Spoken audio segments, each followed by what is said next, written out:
భువన చైతన్య ప్రసారం. నమస్కారం. మన ధర్మం కార్యక్రమానికి స్వాగతం. ముందుగా ప్రేక్షకులందరికీ కార్తీక పౌర్ణమి శుభాకాంక్షలు. ఈరోజు ఈ కార్తీక పౌర్ణమి సందర్భంగా మన ధర్మ సందేహాలను నివృత్తి చేసేందుకు మనతో పాటు ఉన్నారు ప్రముఖ ఆధ్యాత్మికవేత్త, ధర్మశాస్త్ర నిపుణులు బ్రహ్మశ్రీ డాక్టర్ కాకునూరి సూర్యనారాయణమూర్తి గారు. గురుగారు నమస్కారం. నమస్కారం తల్లి. గురుగారు, ఈరోజు కార్తీక పౌర్ణమి.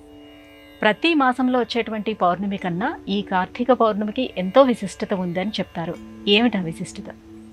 ముందుగా ప్రియమైన ప్రేక్షకులకు కార్తీక పౌర్ణమి శుభాకాంక్షలు. పౌర్ణిమ ఒక మాసంలో తప్పనిసరిగా వచ్చేటటువంటి తిథి, పూర్ణ తిథి. ఈ పౌర్ణిమ చైత్ర, వైశాఖ, జ్యేష్ఠ, ఆషాఢ, శ్రావణాదులలో ఇలా 12 నెలలలో కూడా కనిపించేటటువంటి నేపథ్యంలో కార్తీక పౌర్ణిమ శరత్ పౌర్ణిమగా ప్రసిద్ధం. ఆశ్వీజ కార్తీక మాసాలు శరద్ ఋతువుకు సంబంధించిన మాసాలు అవుతున్నాయి. ఆశ్వీజ పౌర్ణమి నాడు అమ్మవారిని పూర్ణిమ సంబంధంగా నవరాత్రి విధి విధానాలలో 15 రోజులలో ప్రత్యేకంగా విశేషంగా పౌర్ణిమ, ఆశ్వీజ పౌర్ణిమ నాడు ఆరాధన చేయడం ఒక సంప్రదాయం. అతి గోప్యమైన సంప్రదాయాలలో అది ఒకటి. అలాగే సర్వే సర్వులకు అందరం కూడా ఆ ఆరాధనకు సంబంధించిన ప్రత్యక్షానుభవాన్ని పొందే నిమిత్తమై ఈ శరద్ ఋతువులోని 2వ భాగంలో ఉన్న కార్తీక మాసంలో పౌర్ణిమ నాడు అమ్మను ఆరాధించాలి. ఇది 2వ సంప్రదాయం.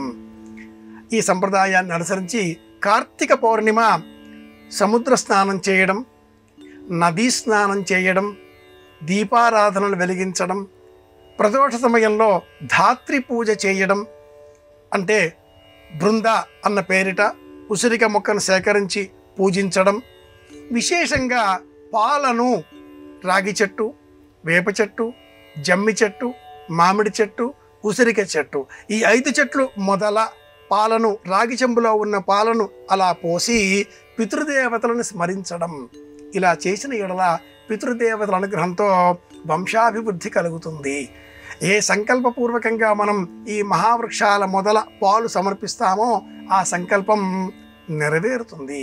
కొన్ని ప్రాంతీయ ఆచారాలకు లోబడి కార్తీక పౌర్ణిమ నాడు ఉపవాస వ్రతాన్ని పాటించి సూర్యాస్తమయం అయిన తదుపరి ఇంటిలో మహాలక్ష్మిని పూజించి అమ్మవారికి ప్రీతికరంగా పాలు, తీపి పదార్థాలు నివేదనగా సమర్పించి ఇల్లాలు ఉపవాస వ్రతాన్ని కొనసాగిస్తుంది.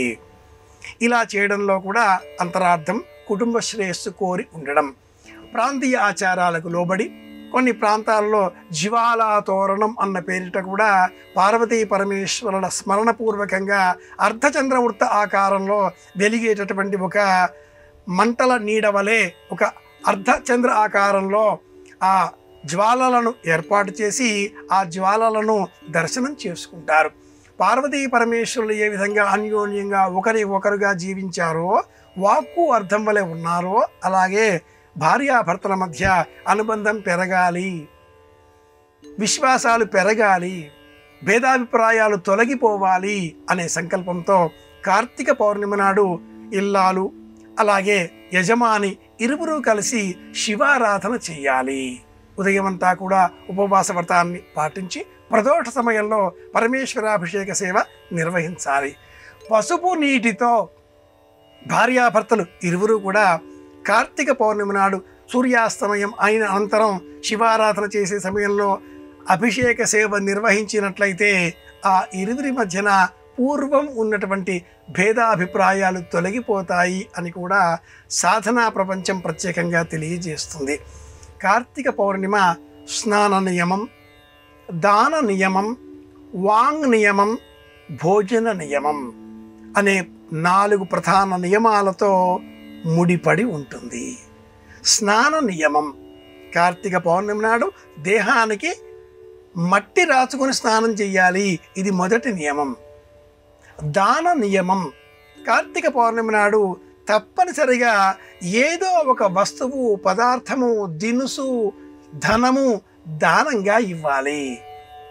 అలాగే ఆ 3వ నియమము 4వ నియమాలను కూడా అనుసరించి పాటించినట్లయితే తప్పక ప్రయోజనం చేకూరుతుంది. భోజన నియమంలో కూడా సత్వ పదార్థాలను స్వీకరించడం ప్రధానమైన ఉపనియమంగా మనం గుర్తించాలి. గురుగారు, కార్తీక పౌర్ణమి నాడు మీరు ఇంతకుముందే చెప్పారు జ్వాలా తోరణం వేడుకను నిర్వహిస్తారు అని. ఏమిటి ఈ జ్వాలా తోరణం వేడుక యొక్క ప్రశస్తి? జ్వాలా తోరణం ఈనాడు పలు తావులలో చాలా వైభవంగా నిర్వహిస్తున్న అంశాన్ని మనం గమనిస్తున్నాం. పూర్వకాలంలో కొన్ని ప్రత్యేకమైనటువంటి ఆలయాలలో, గ్రామానికి దూరంగా ఉండేటటువంటి క్షేత్రాలలో, అంటే మానవుల సంచారం నడక తక్కువగా ఉండేటటువంటి దూర ప్రాంతాలలో ఈ అర్ధచంద్ర వృత్త ఆకారంలో పొడవైన నిడుపాటి 2 కర్రలు, అడ్డుగా మరి ఒక బాణాకర్రలు ఇలా ఏర్పాటు చేసుకుని రెల్లు గడ్డిని అర్ధచంద్ర వృత్త ఆకారంలో ఈ బాణాకర్రల చుట్టూరా కూడా అల్లి ఒకవైపున వాటిని అగ్నికి అంటించడంతో ఆ అగ్ని అర్ధచంద్ర వృత్తాకారంలో వ్యాపించగా పార్వతీ పరమేశ్వరులను పల్లకీలో ఉంచి ఊరేగింపుగా విజయ విహారం చేస్తూ తీసుకువచ్చి ఒకవైపు నుంచి మరి ఒక వైపుకు ఆ అర్ధచంద్ర వృత్తాకారంలో నుంచి ఆస్తికులు దాటేటటువంటి వారు. ఈ జ్వాలా తోరణం ఇలా నిర్మితం చేసి దాటేటటువంటి సమయంలో హరహర మహాదేవ శంభో శంకర అనే నినాదాలు చేస్తూ పల్లకి దిగువ నుంచి కూడా ఇటువైపు నుంచి అటువైపుకు వెళ్ళాలి అనే తాపత్రయంతో ఉరుకులు పరుగులతో పూర్వకాలంలో ఈ శోభాయాత్రను నిర్వహించేటటువంటి వారు. నిర్వహించే సమయంలో పాటించవలసిన ప్రధాన నియమం, ఒకవైపు మనం ఈ యాత్రలో పాల్గొనాలి అనే సంకల్పంతో ఆ జ్వాలా తోరణం చూస్తూ వరుసలో చేరిన మరుక్షణం మనలో ఉండేటటువంటి 6 గుణాలను విడిచిపెట్టాలి. కనీసంలో కనీసం 1 గుణం అసూయ. కామక్రోధాదులను విడిచిపెట్టడం సహజంగా ఎవరైనా చెప్పేటటువంటి మాట, కానీ ఈ కామక్రోధాది గుణాదులకు మూల కారణమైనటువంటి రూపం అసూయ. అన్నింటికీ మూలం అది. అసూయ విడిచిపెట్టడం, నాదంటూ ఏమీ లేదు అనుకోవడం, ఒక పూర్ణమైన ఆనందంతో పరమేశ్వర అనుగ్రహం కోరి పార్వతీ పరమేశ్వరులు ఏ విధంగా ఒకే రూపంలో చెరిసగంగా చేరి ఉన్నారో అలా నేను ఆ దైవం చెరిసగంగా చేరిపోవాలి, జీవుడు ఈశ్వరుడు ఒకటి కావాలి అనే లక్ష్యంతో ఈ యాత్రలో పాలు పంచుకునేటటువంటి వారు. అలాగే ఆ జ్వాలా తోరణం శాంతించిన అనంతరం చివరలు కాలి నల్లగా నుసితో ఉండేటటువంటి ఆ రెల్లిగడ్డి పొరకలను కొన్నింటిని భద్రంగా గౌరవ పురస్సరంగా తీసుకువెళ్ళి వారి వారి పశువుల కొట్టాలలో పశువుల సంరక్షణ చర్యలుగా భద్రపరుచుకునేటటువంటి వారు. అలాగే ఆ శాంతించిన జ్వాలా తోరణంలోని నుసిని కొంత సేకరించి ఇంటికి తీసుకువెళ్ళి ఇంటిలో పేటికలో భద్రపరుచుకొని చిన్నారి బాలబాలికలకు జ్వరం వేస్తే, భయం వేస్తే, ప్రలాపిస్తే ఆయా సందర్భాలలో బొట్టుగా రక్షగా వారికి అందించేటటువంటి వారు. రాక్షస సంహారం కోసం పరమేశ్వరుడు వెళ్ళగా తిరిగి రాడేమో అనే అనుమానంతో తారకాస సంహారం చేసే అనంతరం తిరిగి వస్తాడా లేడా అనేటటువంటి సందేహంతో పార్వతీదేవి ఇలా ఒక జ్వాలా తోరణాన్ని ఏర్పాటు చేసిందని, పరమేశ్వరుడు తిరిగి రాగా సతీ సమేతంగా ఆ పరమేశ్వరి ఇరువురు కూడా ఆ జ్వాలా తోరణంలో ఒకవైపు నుంచి మరి ఒక వైపుకు చేరి తమ వెంట అసూయాది గుణాదులు విడిచిపెట్టి వచ్చిన వారందరినీ కూడా ప్రమథ గణముల వలె ఆశీర్వదించి తమ భక్త కోటిలో చేర్చుకునేటటువంటి వారు అనేటటువంటి పురాణ కథనాన్ని కూడా ఈ సందర్భంగా మనం జ్ఞాపకం చేసుకోవాలి. ఇది నేపథ్యం. గురుగారు, ఈ కార్తీక పౌర్ణమి నాడు ఆలయంలో పర్వదీపోత్సవం పేరిట దీపాలంకరణ చేస్తారు కదా, ఇలా దీపాలు వెలిగించడంలో ఆంతర్యం ఏమిటి? ఒక దీపం వెలిగిస్తే మన మనసులో ఉండే అజ్ఞానం తొలగిపోతుంది. దీపం వెలిగించడం అంటే మన మనస్సులో వేదాంత భావాన్ని నిలుపుకోవడం. దేహం ప్రమిద, దేహంలో ప్రవహించేటటువంటి నాడీ మండల వ్యవస్థ, ఇతర అనేక విధములుగా ఉండేటటువంటి ధాతువులు, రక్తాదులు ఇవన్నీ కూడా జల పదార్థానికి ప్రతీక. శ్వాస వాయుమండలానికి ప్రతీక. జ్వాజ్వల్యమానంగా వెలిగేటటువంటి 98.8 డిగ్రీలతో కొలిచేటటువంటి తాపం ఈ దేహంలో ఉండేటటువంటి ఉష్ణ శక్తికి ప్రతీక. ఈ దేహం ప్రకృతికి పర్యావరణానికి దగ్గరగా భౌతికంగా కనిపిస్తున్నది. ఇది భూతత్వానికి ప్రతీక. ఈ విధంగానే ప్రమిద భూతత్వము, ప్రమిదలో ఉండేటటువంటి ఆ తైలము జలతత్వము, అందులో ఉండేటటువంటి వత్తులు రెండూ కూడా ఆకాశతత్వానికి, వాయుతత్వానికి, జ్వాజ్వల్యమానంగా వెలిగే ఆ దీపపు కాంతి చివర ఉండే అగ్నితత్వానికి, పాంచభౌతిక ప్రపంచానికి ఆ ప్రమిద ప్రతీక. ఇలా ఆలోచన చేసినప్పుడు వైరాగ్య తైల సంపూర్ణే భక్తివర్తి సమన్వితే, ఒక దీపాన్ని మనం వెలిగించినప్పుడు ఆ దీపకాంతి ప్రప్రథమంగా తెల్లగా, తదుపరి పసుపు, ఆ తదుపరి ఎరుపు, ఆకుపచ్చ, మళ్ళీ తెలుపు, మళ్ళీ నలుపు, ఇక్కడ ఆగిపోతుంది ఈ రంగుల వరుసల పరంపర. చివరలో నలుపు మనకు భాషించడం గమనించే అంశం అవుతుంది. తదేక దీక్షతో ఒక దీపాన్ని చూస్తే చూస్తే చూస్తే 48 సెకండ్ల తర్వాత ఏ రంగు మనకు కనిపిస్తుందో ఆ రంగుకు సంబంధించిన గుణం మనలో ఉన్నది అని అర్థం. తెలుపు కనిపించిందా సత్వగుణం, పసుపు కనిపించిందా విజ్ఞానం పెరగాలి, తెలుసుకోవాలి అనే తాపత్రయం, ఎరుపు కనిపించిందా ఆగ్రహం, నలుపు కనిపించిందా తామసం, అలాగే ఆకుపచ్చ రంగు కనిపించిందా అనారోగ్యానికి సూచన. ఇలా గమనించే నిమిత్తమై దీపాన్ని ప్రత్యేకంగా పరిశోధనలు చేసిన మహర్షులు ఈ కార్తీక మాసంలో పౌర్ణిమ నాడు శరత్ పౌర్ణిమ చంద్రకాంతులలో ఆలయాలలో ధ్వజస్తంభం వద్ద యథాశక్తి ఎక్కడ వీలైతే అక్కడ దీపాలను వెలిగించాలి అన్నారు. చీకట్ల పైన వెలుగులు సాధించిన విజయానికి ప్రతీక ఈ దీపాలు, ఆకాశంలో ఉండే నక్షత్రాలకు ప్రతీక ఈ దీపాలు. కనుక యథాశక్తి ఎంత విశేషంగా మనం దీపాలు వెలిగిస్తూ వెళితే అంతగా మనలో ఆధ్యాత్మిక కాంతులు వెలుగుతాయి, ఆనందకరంగా మనం జీవితాన్ని ముందుకు తీసుకువెళ్ళగలుగుతాం. గురుగారు, ఈ కార్తీక పౌర్ణమి నాడు ధాత్రి పూజ చేస్తారు. ఈ ధాత్రి పూజని నియమబద్ధంగా ఎలా నిర్వహించుకోవాలి? ఉసిరిక మొక్కలు నాటడమే ప్రధానమైన నియమం. ఈనాటి కాలంలో పలువురు ధాత్రి పూజ అనగానే ఎక్కడైనా ఎవరైనా ఒక తులసి మొక్క నాటి ఉంటే గభాలున పరిగెత్తుకు వెళ్ళి ఆ మొక్క సైతం భయపడే విధంగా మొక్క చుట్టూరా దీపాలు వెలిగించేస్తున్నారు. ఇక మళ్ళీ ఆ మొక్క కోలుకునేదానికి కూడా వీలు లేకుండా భక్తితో ఆ మొక్క కూడా జడుచుకుని అంతం అయ్యే విధంగా దీపాలు వెలిగిస్తున్నారు. అది కాదండి ధాత్రి పూజ అంటే. ధాత్రి నారాయణ పూజ అంటే ఒక మొక్క నాటడం, ఇది ప్రధానం.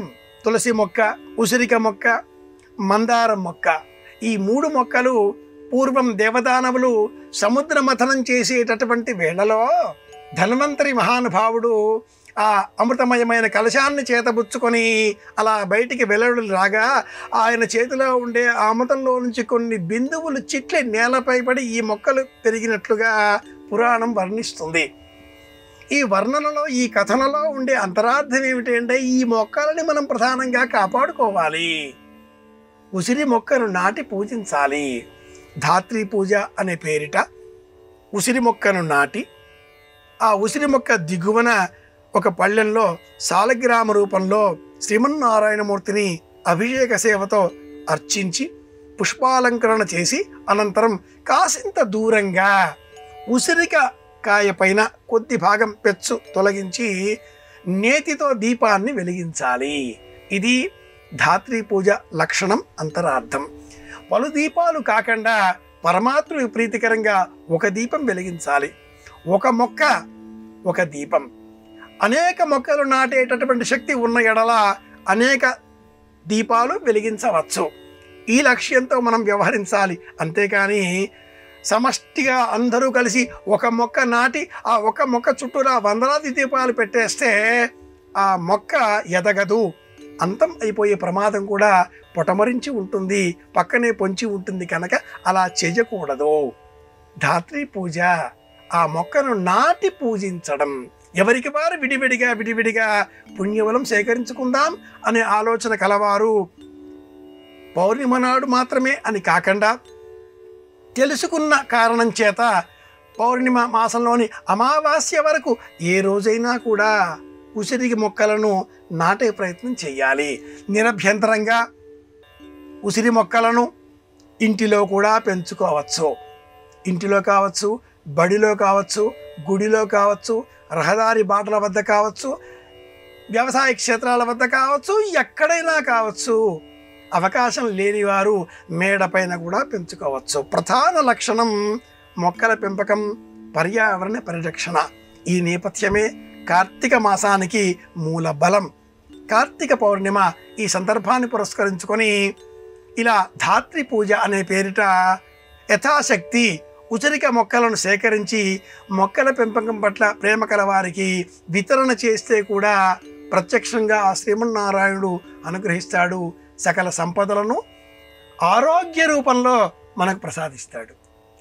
గురుగారు, కార్తీక పూర్ణిమ శుక్రవారంతో కలిసి వస్తే ఎంతో విశేషమైనదిగా చెప్తారు కదా.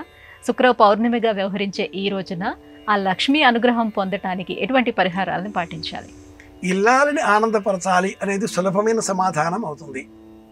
శుక్రవారం ఇల్లాలికి ఆనందం కలిగించేటటువంటి వారం.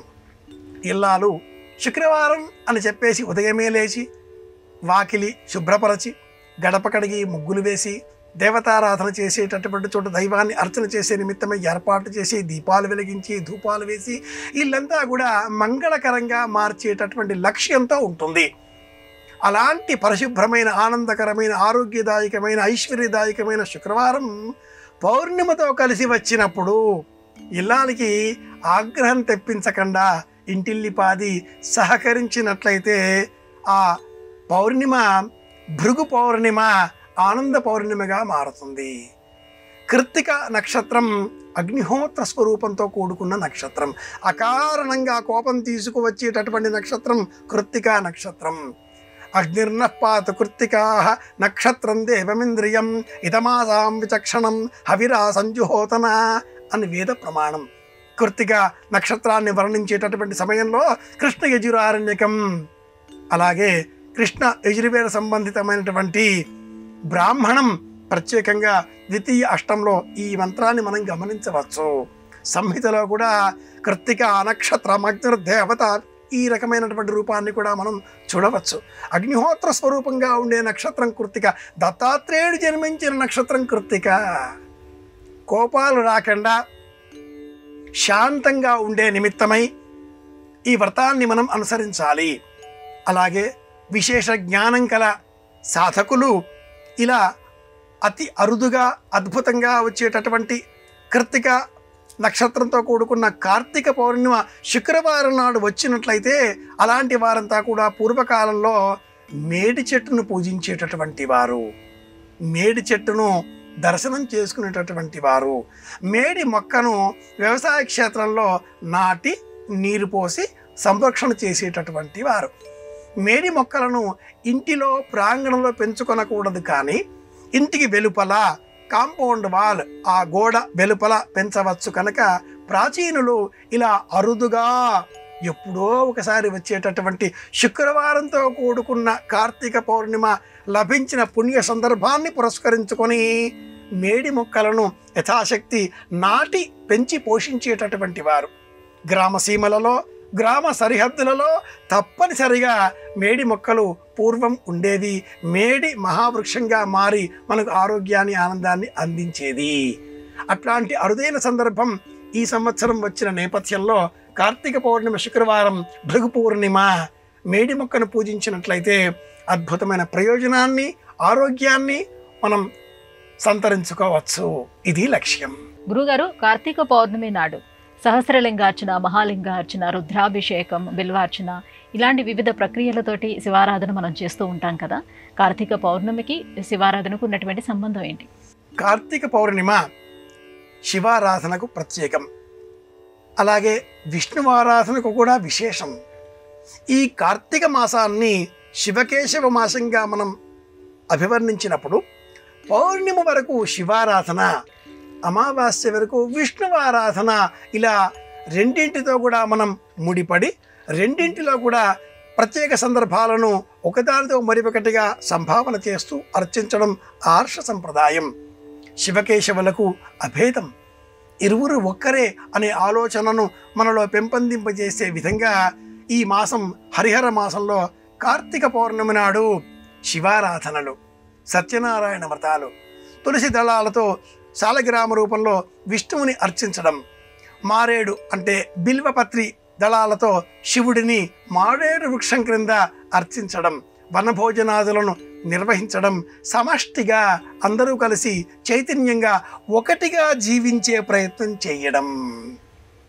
ఒక చేతితో చప్పుడు రాదు, రెండవ చెయ్యి కలిస్తేనే అది భజనగా ప్రతిధ్వనిస్తుంది. ఈ ప్రతిధ్వనులు ప్రపంచమంతా పరివ్యాప్తం చెందాలి అంటే శివకేశవులకు అభేదం అన్నటువంటి ప్రమాణాన్ని మనం గుర్తించాలి. శివుడు కేశవుడు ఇరువురిని అర్చించేటటువంటి అర్చిస్తున్న మాసం కార్తీక మాసం. అందులో పౌర్ణిమ నాడు చంద్రుడు పూర్తిగా 16 కళలతో మనకు దర్శనమిచ్చేటటువంటి మాసం. ఈ చంద్రుడిని శివుడు తన జటాజూటంలో అలంకరించుకున్న రూపాన్ని మనం గుర్తించినట్లయితే భూమి శివుడు, భూమి చుట్టూ తిరిగేటటువంటి చంద్రుడు ఆ శివుడి శిరస్సులో అలంకరింపబడినటువంటి చంద్రుడు. ఇలా గ్రహించాలి. చంద్ర కళలు, చంద్రుని కాంతి చేత అమృతమయమైనటువంటి కిరణాలను మనం పొందగలుగుతాం. ఈ నేపథ్యంలో ఈ కార్తీక పౌర్ణమి నాడు శివారాధనలు అనేక విధానాలలో, ఆగమ శాస్త్రాలలో, శివపురాణాలు ఇంకా అనేక గ్రంథాలలో చెప్పబడి ఉన్నాయి. అన్నింటికంటే కూడా శ్రేష్టం మట్టితో చేసిన శివలింగాన్ని పూజించడం. పార్థివ లింగ పూజ అని ఈ పూజకు పేరు. అనేక రూపాలలో సహస్ర శత లింగార్చనలు, బిల్వార్చనలు, అభిషేకాదులు, శివ సంబంధితమైనవి నిర్వహించేటటువంటి తరుణంలో అన్ని రూపాలలో కూడా వినియోగించేటటువంటి మహామంత్రం ఒక్కటే, అది నమకం. కృష్ణయజుర్వేదం 5వ పన్నంలో 4వ ప్రపాఠకంగా ఆ రూపంలో ఉండేటటువంటి మహామంత్రం నమస్తే రుద్ర మన్యవ ఉతోత ఇషవే నమః. మన్యు అంటే కోపం. మనలో ఉండే కోపాన్ని స్వామికి అర్పించడమే ప్రధాన లక్ష్యం, లక్షణం. కార్తీక పౌర్ణమి నాడు ఉపవాస వ్రతం చేసి పరమేశ్వరుడికే ప్రీతికరంగా వివిధ ద్రవ్యములతో, మంచినీరు పరమోత్తమం, అలా కాకుండా ధనం కావాలి, విదేశాలకు వెళ్ళాలి, సొంత గృహం పూర్తి కావాలి, కుటుంబంలో అనారోగ్యాలు ఎవరికి రాకుండా ఉండాలి, ఇలాంటి లక్ష్యాలతో ఉన్నటువంటి వారు పంచామృతాలు, పళ్ళ రసాలు, వివిధ ద్రవ్యాలు, పుష్పోదకాలు, రత్న సంబంధిత ఉదకములు, వీటన్నిటితో అభిషేకాలు చేస్తూ ఉంటారు. ఇలా చేసే సమయంలో వినియోగించే మంత్రం ఒక్కటే, అది నమకం. ఈ నమకంలో 170 ఉపమంత్రాలు ఉంటాయి. వీటిని వినియోగించి మనలో ఉండేటటువంటి కోపాన్ని తొలగించుకోవడం. భైషజ్యము అన్న పేరిట ఈ నమకంలో ఒక మంత్రాన్ని మనం గుర్తించవచ్చు. భిషక్కు పరమేశ్వరుడు, వైద్యుడు. భైషజ్యము పరమేశ్వరుని అర్చన వలన మనకు లభించేటటువంటి ప్రయోజనము, వైద్యము. ఈ రూపంలో ఆ స్వామిని సేవించినట్లయితే సమస్త కోరికలు నెరవేరుతాయి. కార్తీక పౌర్ణిమ శుక్రవారం రావడం ఒక యోగం. ఈ ప్రత్యేక సందర్భాన్ని పురస్కరించుకొని నమకం సహాయంతో యథాశక్తి లింగ అర్చనలు చేసిన ఎడల పరమేశ్వర అనుగ్రహంతో అన్నింటినీ మనం పూర్తి చేసుకోగలుగుతాం. గురుగారు, ఇవాళ మన ధర్మము కార్యక్రమంలో ఈ కార్తీక పౌర్ణమికి సంబంధించి మాకున్నటువంటి సందేహాలన్నీ కూడా నివృత్తి చేసినందుకు ధన్యవాదాలండి. కృష్ణార్పణం. ప్రేక్షకులందరికీ మరొకసారి కార్తీక పౌర్ణమి శుభాకాంక్షలతో నమస్కారం. ఈ కార్యక్రమాన్ని తిరిగి చూడాలనుకుంటే www.youtube.com/ETV Life Spiritual లో చూడవచ్చు.